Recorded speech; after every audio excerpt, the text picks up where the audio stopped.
Franklin Police Department, what is your emergency? She was a stay-at-home mom. She was there for us. We need somebody up here at Hards and Franklin. We just had a shooting, somebody shot. And I heard them leave really fast, and we were wondering what was wrong. Sir, is anybody shot? Yes, sir. Somebody shot a drive-through person at the window. This case is very challenging just simply for the fact that there's no motive.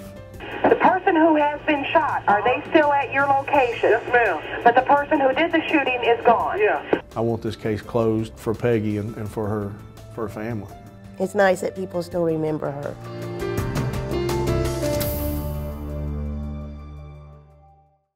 Every interview that I do with people about Peggy, the only thing she cared about were her family, church, and work. Peggy Cox was a mother of 3, but her unconditional love spread into the lives of her children's friends as well. She was everybody's mama.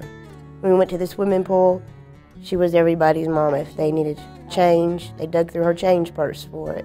My childhood friend has, from the first time that we went and picked her up one day to go with us somewhere, I guess to the grocery store or something, she's always called my mom Chief. Because she was the one in control. As long as she knew we were okay and we were safe, she wasn't too worried about us. She went to church every Sunday. It didn't matter what time you came in or how bad you felt. You got up and you went to Mass. She let me miss it one time after a prom. Even when I wasn't living at home, I knew I could go to St. Philip's at 8:30 on Sunday morning, and she would be there in the back of the church. So I could always find her there. If Peggy wasn't at church or at home with her family, she was most likely working at this Hardee's on Murfreesboro Road in Franklin. It was here that gunshots rang out one February night, leaving Peggy mortally wounded, her family in shock, and our police department searching for clues. 23 years later, this remains the Franklin Police Department's only unsolved homicide case. February 1st, 1991. It had been a busy night at Hardee's, and as the clock ticked closer to midnight, the staff inside was preparing to call it a day. Peggy worked the drive-through window. Her son Jude worked a few feet away as a cook, preparing orders his mom took from drive-through customers. Around 11:45, an unidentified male voice came over the intercom. Jude began making the meal. Just a couple of seconds later, Jude heard 2 gunshots.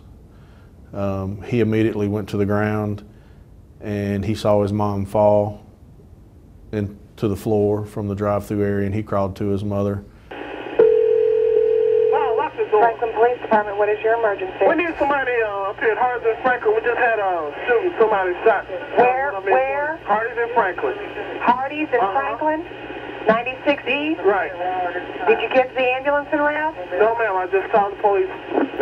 Sir, is anybody shot? Yes, sir. Somebody shot a drive-through person at the window. All right, where was he shot at? I don't know yet. I just know she fell. Is he in the car? Yeah, he's in the car and he's already gone. All right, is the person who shot, are they still there? They are gone? Yeah, they're gone. Okay. Well, we'll get the ambulance en route. Several witnesses outside the restaurant at the time of the shooting that heard the gunshots, and they described a small compact type vehicle leaving the Hardee's restaurant at a high rate of speed and getting onto the interstate, I-65. Peggy Cox was rushed to Williamson Medical Center. Doctors there tried to save the life of a woman who is said to have always put others first. The injury she suffered proved fatal, killing this mother of 3 on her 49th birthday. I saw her that morning before I left. I can't remember if I went by that evening to see her, but sometimes I would go to the drive-thru to say hi. Friday night or something. I don't remember if she did or not. I just know that whole day prior to that was just weird. I had gone home from work sick because I had a cold, and we were just getting ready for bed when the call came, and my boyfriend, he got confused about who it was. He said, "We've got to get to Hardee's," and I was like, "Why?" And he said, "Your aunt's been shot." And I was like, "What was my aunt doing at Hardee's at 1:45? She's a 50-year-old woman." You know? And when we got there, my brother was sitting there holding some bloody glasses, and the police officers were firing questions at him, and Jude was freezing up and couldn't even tell him the phone number. And so I sat down and I just kept looking at the glasses and looking at my brother, and I said, "Jude, those are Mama's glasses." And he said, "Yes, it was Mama who got shot." And I was like, that's when I finally understood what was going on. And Jude couldn't even, he couldn't talk. He couldn't tell them anything. They were asking him, what was the voice? What did you see? Did you hear? And he was trying everything he could, but he was in shock. I was at a party in an apartment across the hall from where she lived, but she didn't know I was over there at the time. And I heard them leave really fast, and we were wondering what was wrong.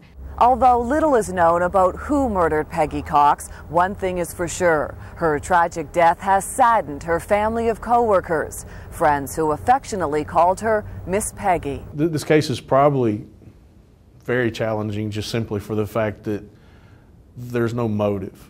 When you look at Peggy, she didn't have anything in her past that was derogatory. Detective Darren Barnes joined the Franklin Police Department 22 years ago, asking to take the lead in this case in 2011. I'm currently assigned to the FBI's Violent Crime Task Force.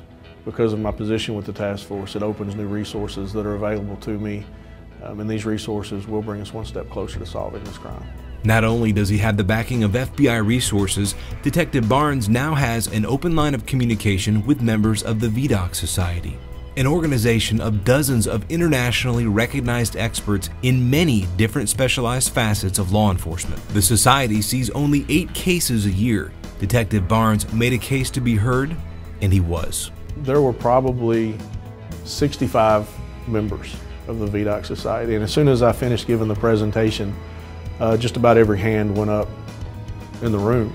They offered some really good suggestions on how I could proceed with the case. Several of the suggestions that they had given, I'd already done, and some of the suggestions I didn't even think of. So it was a very good experience, and I think it's going to be very beneficial for this case. Another February has come and gone with no one yet in custody, but someone out there knows who killed Peggy Cox. At first you always wonder who it was, and where you go in somewhere you wonder, are they looking at you? Are they after you? And then when you finally get back to work and think everything's normal, somebody comes in and hugs you and you lose it again. I hope they can live with themselves with what they did.